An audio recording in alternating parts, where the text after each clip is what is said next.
Hello everyone, welcome back to my YouTube channels, Joanna Vlog, hashtag Ma'am Joanna. So wala pa yun nakasubscribe sa akong YouTube channel no, pag-subscribes na mo para updated po permis sa akong gipost sa YouTube. So karong adlaw day guys, kay magbisaya sa ta kay ngano, para pud makasabot pud ako makauban diri sa Mindanao nga Bisaya nga dili kabalo mo Tagalog. Kay sa kadaghan ra ba sa Pilipino diri sa Mindanao, halos kabalo tanan mo Tagalog pero napay uban nga dili pud sila kabalo mo Tagalog.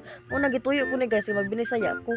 Tungod aning sige na tagyaw-yaw guys, nalimot ako ingon sa inyo nga maligo sa ta karon kay nganong maligo ta. Bawo na mong gitang singot. Bago pa gani ko naligo sa buntag guys, karon kay naligo na pud ko kay hapon man. O inana ko guys, para kumot permi ba. Pasensya na din mo sa kong tingo guys no, kay nalain jud akong tingo guys kay giubo jud ko karon ay. Wala pa ako tumarog tambal, pasensya na lang gid ninyo. Og diri dapitan nyampon ako nang banlaw na pud ko kay ang akong shampoo guys maglimog ko. Kay ngano ang ako gyud permi kay shampoo is Dove. Ug saon ta ba nang ano, taman tindahan og Dove di. Ako na pong gi-shampoo head and shoulder na pod. Kadugayan bitaw kani bitaw sige balin-balin og shampoo guys kay makakaspag yun.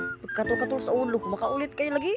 Og dira nga part nang lugo na pod ko kay para wa gyud dalikdik mga bilin des lawas ba. Pag kumandi ra atik-atik og bubo, pagawan toothbrush pa rin tali. So sa dito man toothbrush na magulod-gulod tong ngipon. Basta gusto tag silver nga ngipon, kana ayun ang gold kilo kayo.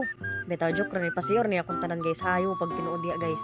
Toothbrush time sa takaron kay kon man. Dali ko man talisod sa dito mag toothbrush no.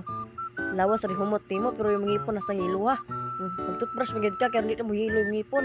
Last na ni para maman kog kaligo. So hello guys, ayan na kakatapos na natin maligo.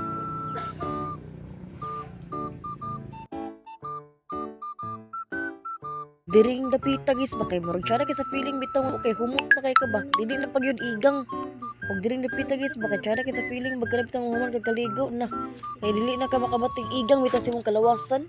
Kanang dili pa ka makaligo kay murag giputos sa silupin nga gilabay sa basurahan.